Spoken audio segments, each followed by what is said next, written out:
पे न डाले पानी,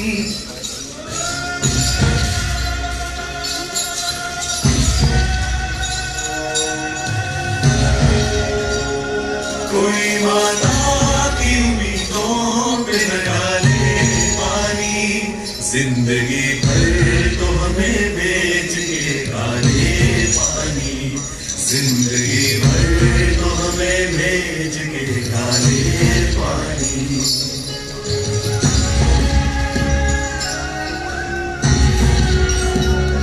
आसमां क्या यही बाकी था रज़म गाने को, लागे गुरबत में रखा है हमें तड़पाने को।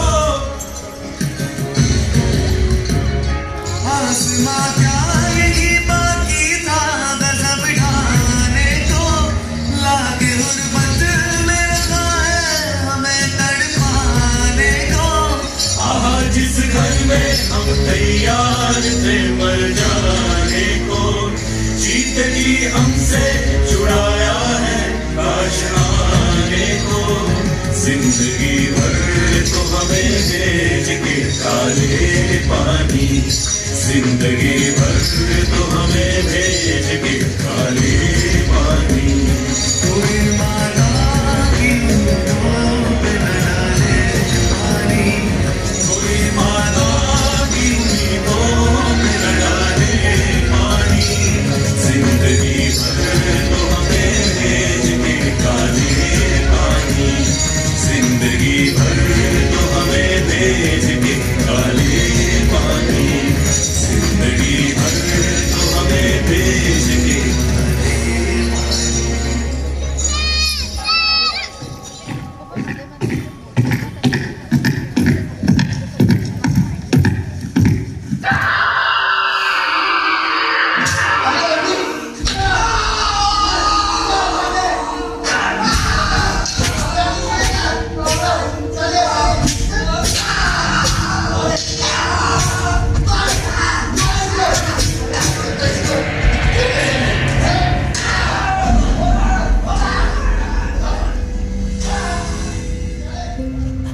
मौजूद है जुल्मों की निशानी लोगों, दरो दीवार पे लिखी है कहानी लोगों।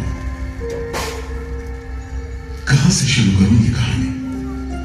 जुल्म सितम की यह दास्तां, आजादी के परवानों की वीरता और त्याग की गाथा। मैं जो एक रूह हूं, आत्मा हूं, उन तमाम लोगों की जिन्होंने अपने खून पसीने से, अपने बलिदान से, जान की कुर्बानियों से इस मिट्टी के जर्रे जर्रे को आजादी का तीरथ बना दिया। मैं गवाह हूं उस जुल्म का जो यहां आदम के बेटों ने आदम के बेटों पर बेरहमी से ढाए। सदियों से मैं इसी जगह मौजूद हूं। मेरे सीने में दफन है वो सारी कहानियां जिन्होंने इन हरे भरे खूबसूरत टापुओं को वो खौफनाक नाम दिया, काला पानी।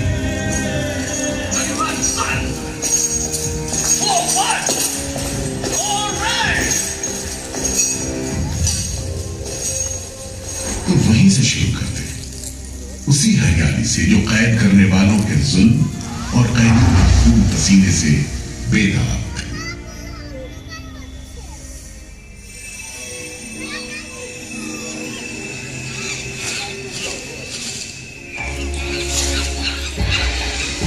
कहते हैं अंडमान द्वीप समूह का नाम रामायण के प्रतापी वानर देवता अंडमान यानी हनुमान के नाम पर रखा गया था। पुराने जमाने से ये कहानी चली आती है कि जब राम ने लंका पर चढ़ाई करने की योजना बनाई थी तो पहले इन्हीं टापुओं से धावा मारने की सोची थी, लेकिन बाद में इरादा बदलकर धनुष कोटि से हमला किया। इतिहास और पुराण में अंडमान द्वीप समूह इसी सिलसिले में याद किया जाता रहा है।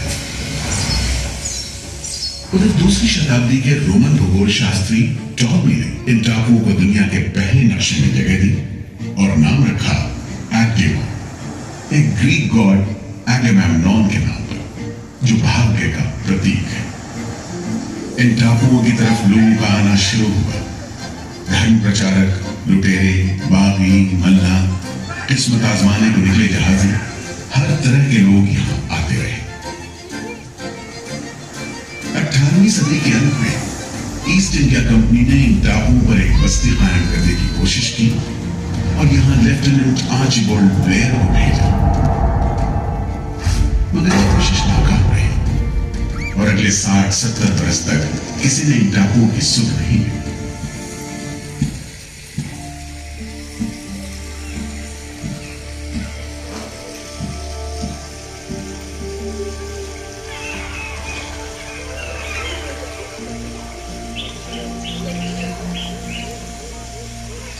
प्राकृतिक खूबसूरती और शांत समुद्र के बीच जिंदगी की खामोश लहरें उठती और बैठ जाती।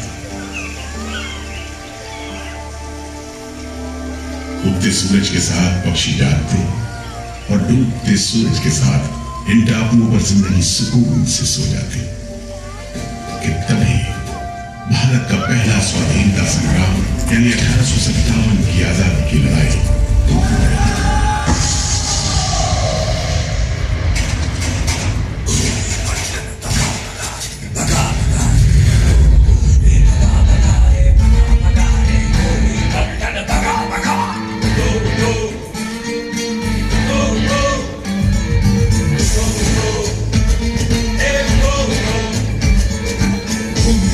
संसद भवन में मंगल पांडे की ललकार,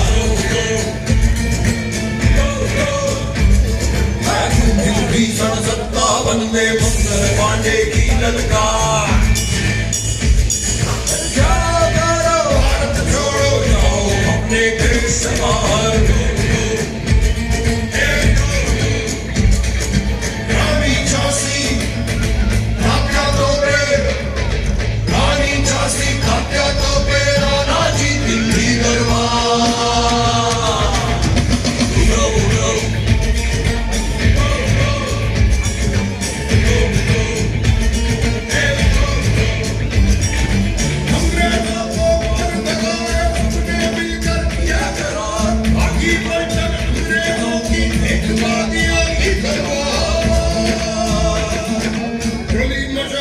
आजादी की तोपे गरजे बारंबार।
जल्द ही बगावत की लपटों की तपिश शांत पड़े अंडमान द्वीप समूह पर पड़ने वाली थी। आजादी के मतवालों को सबक सिखाने के लिए फिरंगी सरकार ने 15 जनवरी 1858 को पूरे के पूरे अंडमान द्वीप समूह को एक कैद खाने में बदलने का फैसला किया। His Excellency गवर्नर जनरल ने काउंसिल में ये फैसला किया है कि अंडमान आइलैंड में कैदियों की एक बस्ती बनाई जाए। इसमें शुरू में ऐसे मुजरिम रखे जाएं जिन्हें बगावत और राजद्रोह और इससे ताल्लुक रखने वाले दूसरे अपराधियों के लिए कैद या देश निकालने की सजा दी गई हो। और इस तरह अंडमान द्वीप समूह की पुरानी खाड़ी का नाम लेफ्टिनेंट आर्चिबाल्ड ब्लेयर के नाम पर पोर्ट ब्लेयर रखकर मुजरिमों की बस्ती कायम की गई। सन 57 के वीरों के नक्शे कदम पर कुछ ही साल बाद अंडमान की धरती पर पैर रखे वहाबी आंदोलन के राजनीतिक बंदियों ने 1860 से 1872 के बीच बहुत से वहाबी आंदोलनकारी अंडमान भेजे गए। सरहदी सूबे का रहने वाला एक पठान शेर अली आफरीदी भी अंडमान में उस समय उम्र कैद की सजा काट रहा था और अंग्रेजों से बदला लेने के लिए मौके की तलाश में था।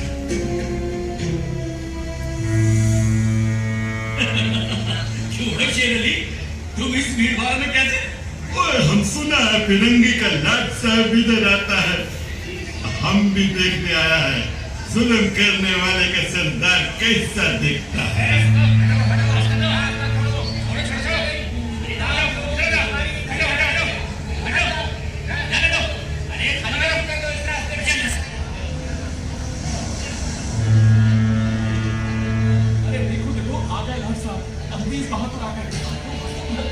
मिस्टर बर्ड, मैं सोचता हूँ कि इस खूबसूरती के बीच रहने के लिए प्रिजनर होना भी मैं एक्सेप्ट कर लेता। Yes, indeed. Just look how beautiful this place is. ये प्रिजनर लोग इस खूबसूरती को नहीं देखते, वरना इस टापू को प्रिजन नहीं स्वर्ग समझते। यस सर, आप ठीक कहते हैं। इधर आइए प्लीज। हम तुमको खत्म करने का प्लान के साथ रहवानी शुरू हम बर्दाश्त नहीं करेगा।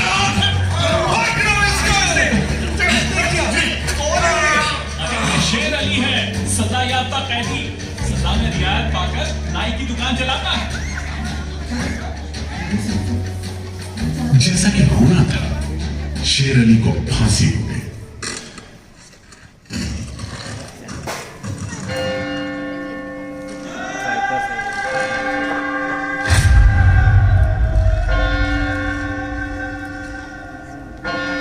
शायद इसी घटना का असर था कि ब्रिटिश सरकार ने कैदियों के साथ और भी कड़ाई बरतने के बारे में गंभीरता से सोचना शुरू किया।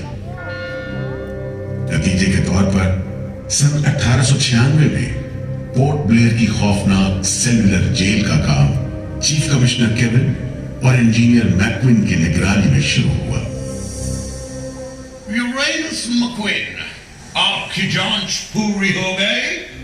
यस सर, हमने पूरा टापू का मुआयना कर लिया है। तो आपके हिसाब से जेल कहाँ बनेगी? मेरा राय में जेल इसी जगह बने तो अच्छा रहेगा सर। इस पहाड़ी पर? यस सर, हम इस पहाड़ी को ईस्ट का तरफ ऊपर से काट कर समुद्र से 60 फीट की ऊंचाई पर मैदान बना देगा। इससे दो फायदा होगा, जेल के लिए जगह निकलेगा और पहाड़ी काटने से जो मिट्टी निकलेगा उससे हम नीचे का दलदल को भरकर ऑफिसर्स के लिए टेनिस एंड क्रिकेट खेलने का मैदान, इवन जिमखाना क्लब भी बना सकता सर। तय हुआ कि 5 लाख रुपए की लागत से पोर्ट ब्लेयर की इस पहाड़ी पर जेल बनेगा। फौरन कारीगरों के अलावा 600 कैदियों को काम पर लगा दिया गया। इस जेल में एक वक्त में 700 कैदियों को बंद रखा जा सकता था। योजना के अनुसार जेल के बीचों बीच एक मीनार बनाई जानी थी, जिसकी 7 दिशाओं में 7 खंड किसी सितारे की भुजाओं की तरह निकले होंगे। हर खंड में 3 मंजिलें बनाई जानी थी और 7 खंड में कुल मिलाकर 698 कोठरियों का निर्माण होना था। ईंटों की ढुलाई के लिए ट्रेन की 5 मील लंबी पटरी बिछाई गई। इमारत बनाने के लिए ढेर सारे सामान बर्मा से मंगवाए गए। जेल को बनाने में कोई 3 करोड़ ईंटें इस्तेमाल की गई। इंसानी खून पसीने की तो कोई गिनती ही नहीं।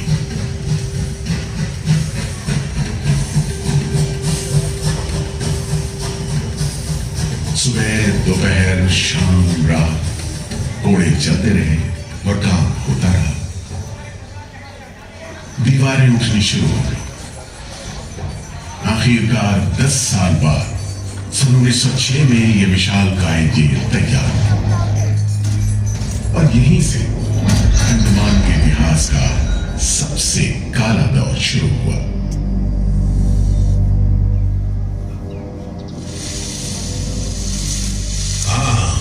सच कहते हो, आज भी उस दौर को याद करके झुरझुरी सी हो जाती है। मैं पुराना पीपल का पेड़ जेल खाना बनने के इस लंबे अरसे में हर रोज अपनी जान की खैर मनाता रहा, क्योंकि इस पहाड़ी पर उगे हुए घने जंगल साफ करने के दौरान बहुत से लोग थे जिनका ख्याल था कि मुझे भी और पेड़ों की तरह काट गिराया जाना चाहिए, लेकिन मैं बच निकला।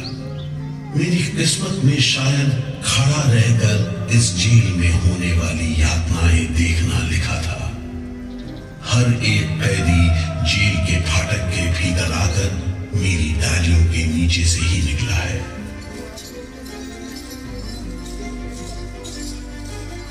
जैसे जैसे अंग्रेजी शासन के खिलाफ आजादी की मांग तेज हुई, ब्रिटिश सरकार ने सेलुलर जेल के फाटक हर छोटी बड़ी बात के लिए खोलने शुरू कर दिए।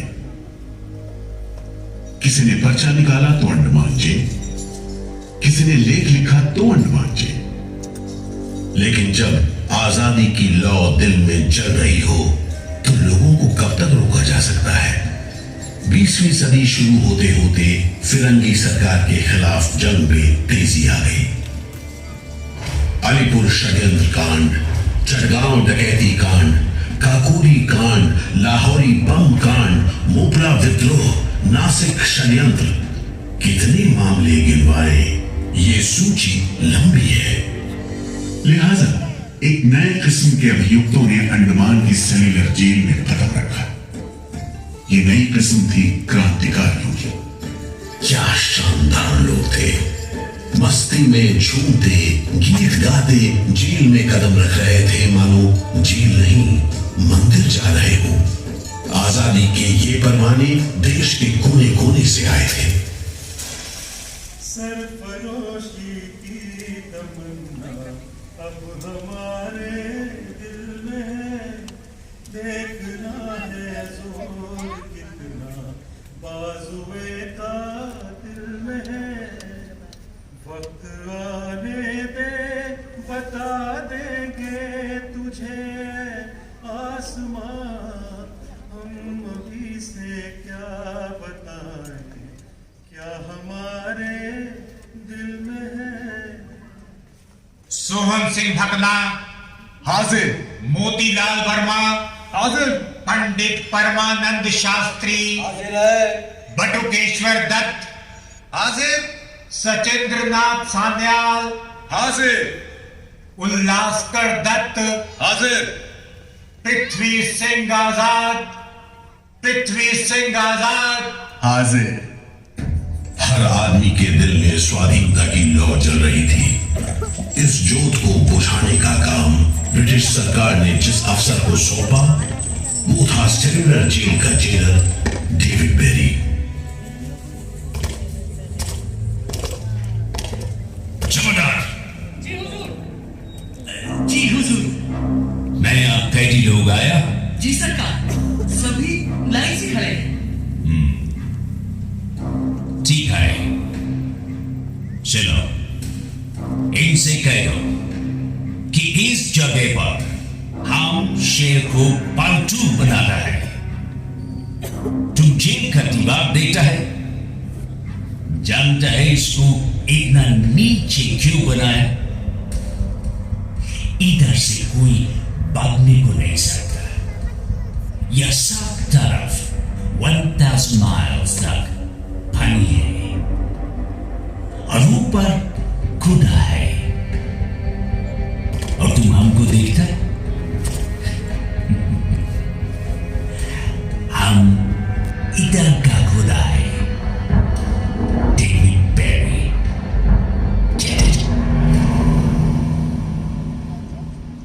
इस तरह कैदियों से ठस भरी जेल की गंदी सीलन भरी बदबूदार हवा में कैदियों का बंदी जीवन शुरू होता है। बेड़ियों की आवाज, वार्डनों की गाली गलौज और मार खाते कैदियों की चीख पुकार से गूंजते कोठरियों का दम घुटन माहौल कड़े से कड़े इंसान को तोड़ने के लिए काफी था। लेकिन इन कोठरियों में ऐसे बंदी किया है जिन्हें ये माहौल हताश करने की बजाय जुल्म का मुकाबला करने की प्रेरणा देता रहा। वीर विनायक दामोदर सावरकर, ये नाम ऐसे ही बंदियों में बड़े सम्मान के साथ लिया जाता है। जयोस्तुते जयोस्तुते जयोस्तुते जयोस्तुते जयोस्तुते जयोस्तुते जयोस्तुते जयोस्तुते जयोस्तुते जयोस्तुते जयोस्तुते जयोस्तुते जयोस्तुते जयोस्तुते श्रीमहन मंगले शिवास्पदे शुभदे श्रीमहन मंगले शिवास्पदे शुभदे स्वतंत्रते भगवती मामहं यशोदां वन्दे। जयोस्तुते जयोस्तुते जयोस्तुते जयोस्तुते।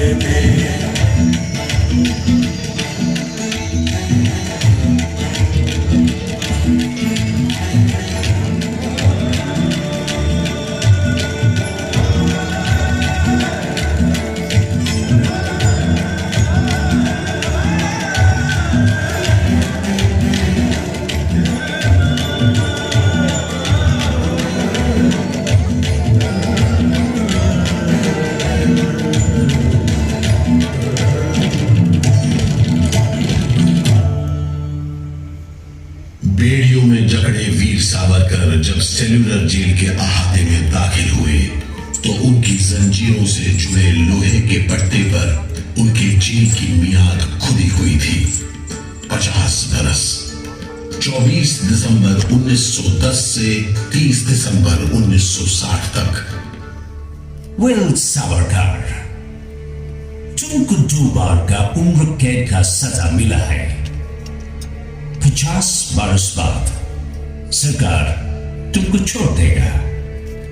मिस्टर बेरी, तुम्हें विश्वास है कि तुम और तुम्हारी सरकार 50 बरस यहां रह पाएगी? सावरकर को इस बात में रत्ती भर भी शक नहीं था कि आजादी की जो लपटें हिंदुस्तानियों के मन में धड़क रही हैं, उन्हें अंग्रेज अब बुझा नहीं सकेंगे और जल्द ही उन्हें जाना होगा। इसी प्रबल विश्वास के बल पर सावरकर 10 बरस लंबा अरसा सेल्यूलर जेल की एक ही कोठरी में रह सके। उन्हें बहुत ही खतरनाक कैदी करार देते हुए इतने कड़े पहरे में रखा गया था कि उनके भाई गणेश को 2 बरस तक पता भी नहीं चला कि वीर सावरकर उनके ही नक्शे कदम पर चलते हुए सेल्यूलर जेल आ पहुंचे, जहां बरसों की तकलीफ है, जेलर के जुल्म है, कड़ी मेहनत और नितांत अकेलापन है, जहां जिंदगी 13 फुट लंबी और 7 फुट चौड़ी कोठरी में सिमट कर रह करती है।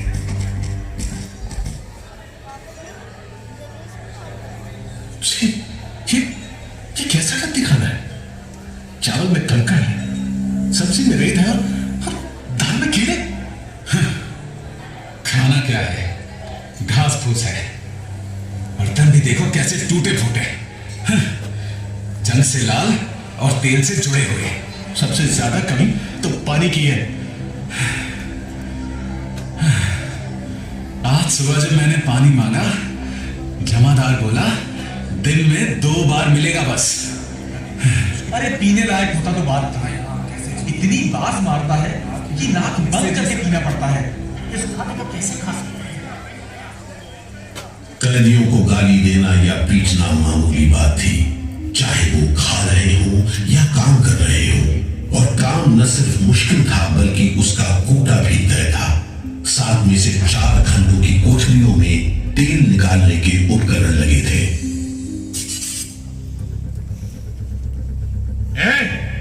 इंदुभूषण, सुधीर, हेमचंद, तुम लोग इधर चलो। नारियल के बोरे उठाओ। हर बोरे में है 25 सेर नारियल। इन्हें पहुंचाओ तीसरी मंजिल पर। शाम तक हर आदमी को 30 पाउंड तेल निकालना है, समझे? हम इतना तेल कैसे निकालेंगे? वो मशीनें तो हाथ से चलानी पड़ती हैं। जबान मत लड़ाओ बदमाश। जो हाथ बम पिस्तौल चलाते हैं वो मशीन नहीं चला सकते। चलो जल्दी करो, भाग कर जाओ और काम करो।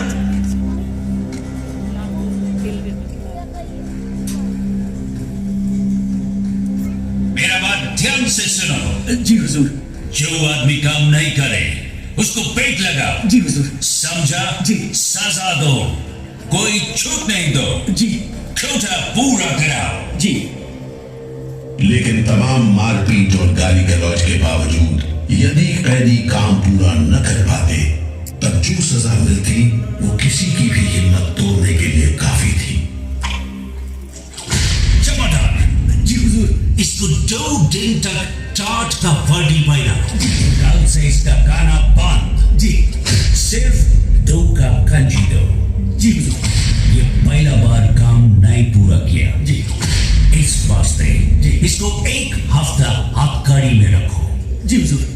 ये बागी का बच्चा है, इसको बेड़ी डालो। इसको भी बेड़ी डालो 6 महीने तक। जी हुजूर। तुम अब तक 5 बार काम का कोटा पूरा नहीं किया, हम तुमको इस बदमाशी का मजा चखाएगा। जमादार जी हुजूर। इसको तन्हाई में रखो। जी। Surgery confinement. जी। कोठरी में काम दो। जी। और इसको पेट लगाओ। जी। और मारो, और मारो। नारे बोलेगा। बोल नारे। बोल। बोल नारे। बोल। बोल नारे। जितनी ताकत है बोल नारे।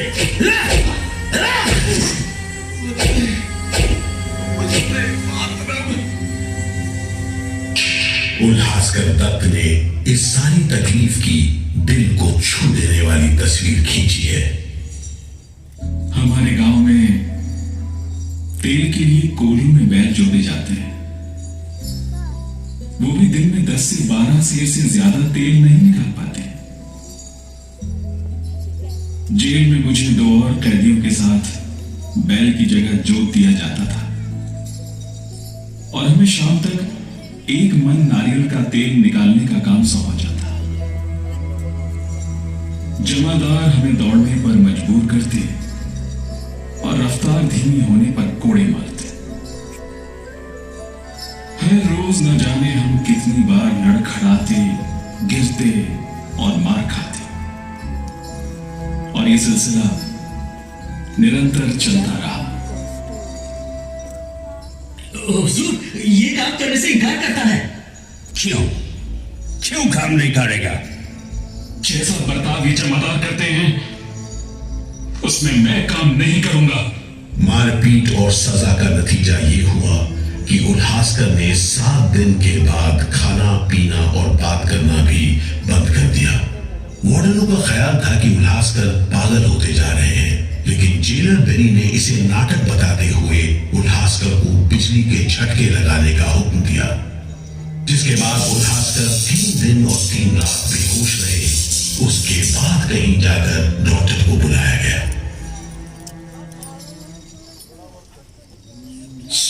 मिस्टर उलास्कर, हम जानते हैं तुम अपने मुल्क का आजादी के वास्ते ये करता।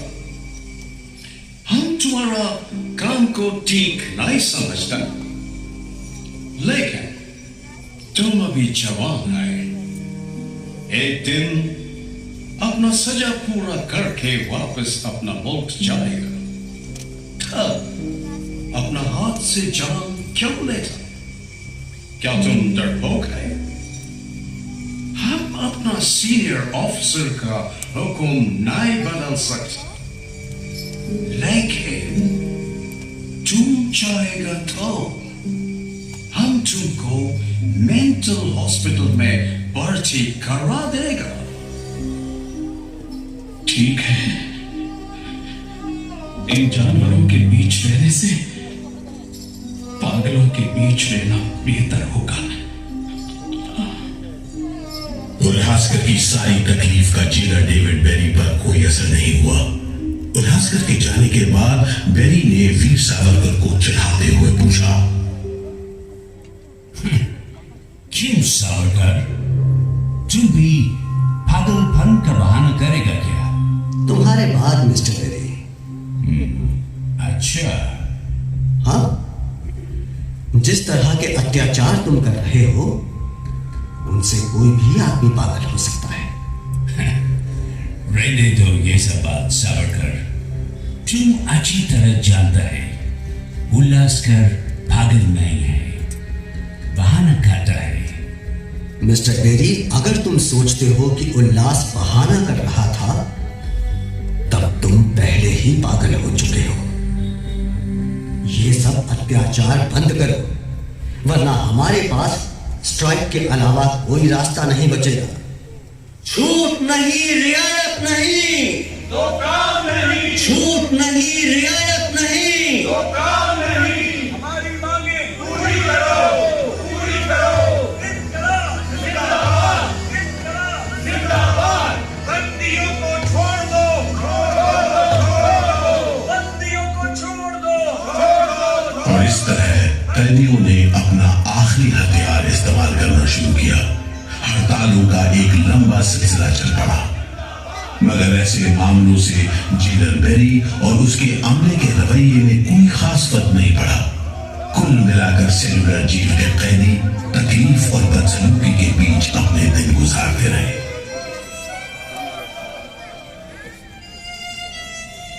मगर एक सुख का स्मरण ना करना नाइंसाफी होगी। वो सुख था बुलबुलों की चहक, उनका मधुर स्वर, उनके झुंड कल कल करते नारियल के टुकड़ों पर टूट पड़ते। गंभीर विचारों से मुक्ति पाने के लिए मैं मन को बलपूर्वक इन बुलबुलों की चहक में लगाए रखता। मैं अपनी भाषा उन्हें सिखाने में असमर्थ था। यदि सिखा पाता तो मैं उन्हें देश प्रेम के गीत सिखा देता, ताकि अगर कोई मेरी कोठरी खोजता हुआ आए तो लोग कहें कि जिसके सामने बुलबुल देश प्रेम के गीत गा रही हो वही सावरकर की कोठरी है। एक बार में 3 कैदियों को फांसी पर लटका दिया जाता। दिल दहला देने वाली चीखें निकलती, जेल का घंटा खनखना उठता, जेल की मीनार पर लगी बत्ती जलती बुझती रहती और 8 मील दूर तक खड़े जहाजों तक खबर पहुंच जाती कि फिर से कुछ कैदियों को फांसी पर लटका दिया गया है। 12 मई 1933 को कैदियों ने फिर भूख हड़ताल का सहारा लिया। भूख हड़ताल करने वालों में सरदार भगत सिंह के बहादुर साथी महावीर सिंह भी शामिल थे। हड़ताल के 5वें दिन जब कैदियों को जबरदस्ती खुराक दी जाने लगी तो महावीर सिंह ने ताकतवर विरोध किया।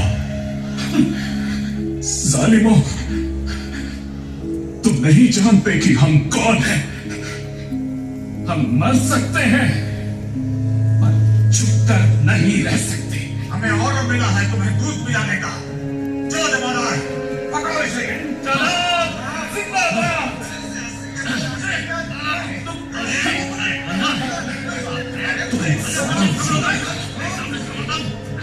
हम जबरदस्ती नहीं सहेंगे।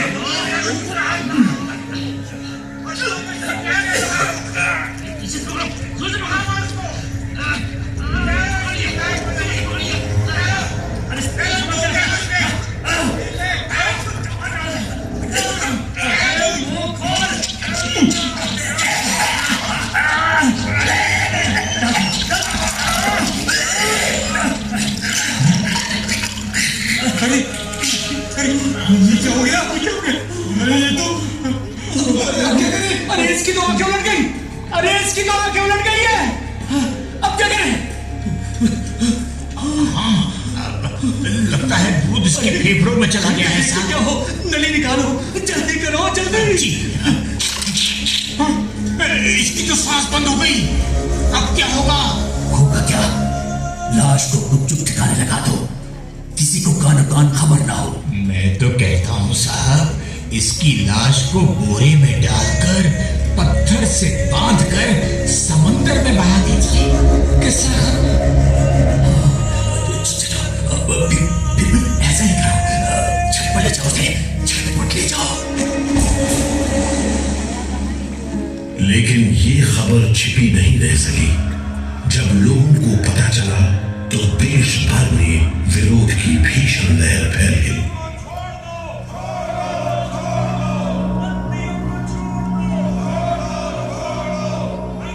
और फिर 45 दिन बाद 26 जून 1933 को जेल अधिकारियों ने हथियार डाल दिए।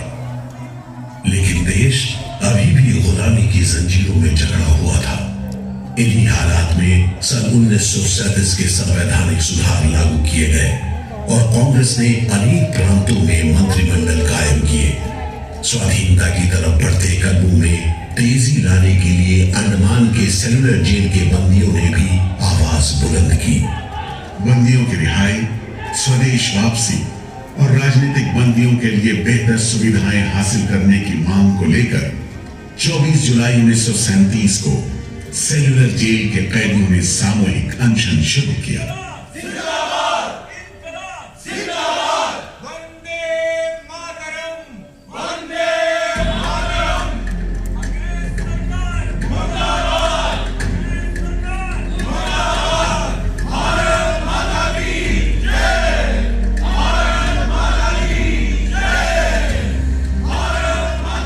इस भूख हड़ताल का असर पूरे देश पर पड़ा। जगह जगह कैदियों के समर्थन में आंदोलन होने लगे। सारे देश के राजनीतिक बंदियों ने अनशन शुरू कर दिया।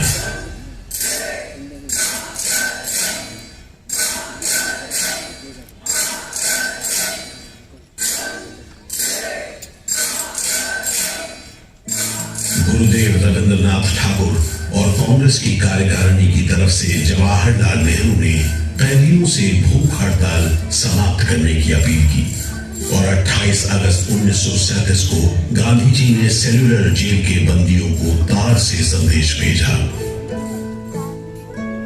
मैं गुरुदेव रविंद्रनाथ टैगोर और वर्किंग कमेटी की राय में अपनी अपील भी जोड़ना चाहता हूं।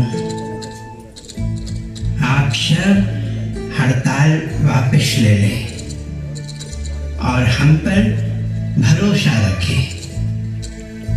हम आपको राहत दिलाने के लिए पूरी कोशिश कर रहे हैं। कैदियों पर गांधी जी की इस अपील का बहुत असर पड़ा।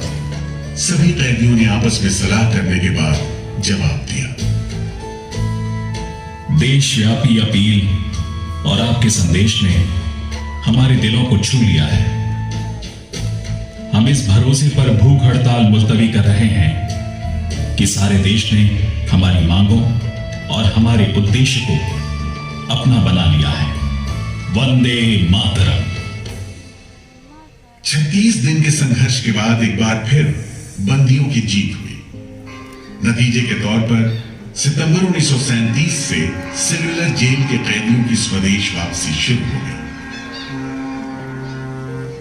आखिरी जत्था जनवरी 1938 में रवाना हुआ और 80 साल बाद सेलुलर जेल राजनीतिक बंदियों से खाली हो गई। और अंडमान द्वीप समूह के इतिहास का एक तकलीफदेह दौर खत्म हो गया।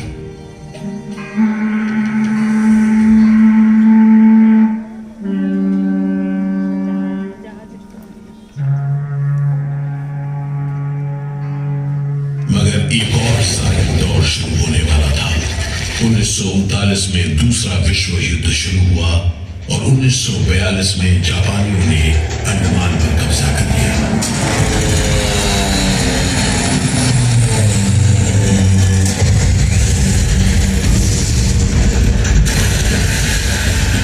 हालांकि अंडमान पर जापानियों का कब्जा सिर्फ 3 साल था, लेकिन इस अरसे में भी उन्होंने काफी जुल्म किया। हर आदमी उनकी नजर में अंग्रेजों का जासूस था। हर रोज खेतों से, दूर दराज के गांव देहात से दसियों लोग पकड़े जाते और मौत के घाट उतारे जाते। बहुत से लोग तो खाने की कमी के कारण जहाज पर लादकर दूर समंदर में फेंक दिए।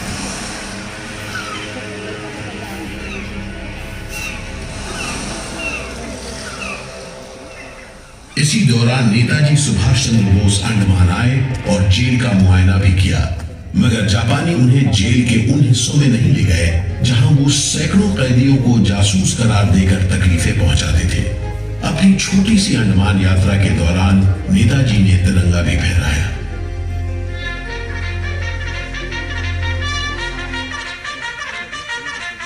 अगस्त 1945 में दूसरा महायुद्ध समाप्त हुआ और 3 साल 6 महीने 15 दिन के कब्जे के बाद अक्टूबर 1945 में अंडमान की जापानी छावनी ने अंग्रेजों के आगे हथियार डाल दिए।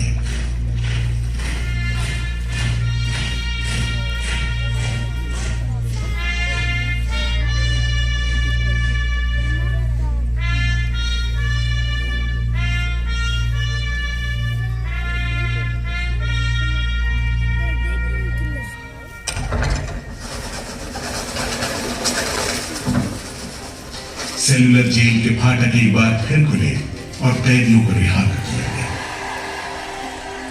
इसके बाद 2 साल के अंदर भारत में ब्रिटिश सरकार का शासन खत्म हो गया।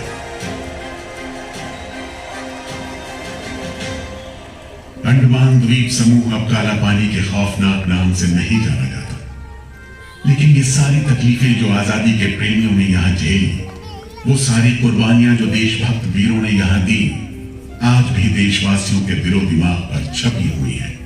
इसीलिए अंडमान के भूतपूर्व राजनीतिक बंदियों के भातृत्व मंडल की इच्छा को स्वीकार करते हुए भारत सरकार ने 30 अप्रैल 1969 को घोषणा की कि सेलुलर जेल को राष्ट्रीय स्मारक के रूप में सुरक्षित रखा जाएगा।